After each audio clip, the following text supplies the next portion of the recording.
Acho engraçado. Galera da internet, acha, tudo isso também vai tomar bomba. Tá, o cara tá tomando bomba e você tomando cachaça. É por aí mesmo. Né?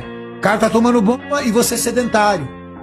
O cara tá lá tomando bomba, entendeu? E você com a barriga desse tamanho, cheio de gordura visceral, entendeu? Fazendo placa de ateroma nos seus vasos sanguíneos. Cada um escolhe o que você quiser, mano.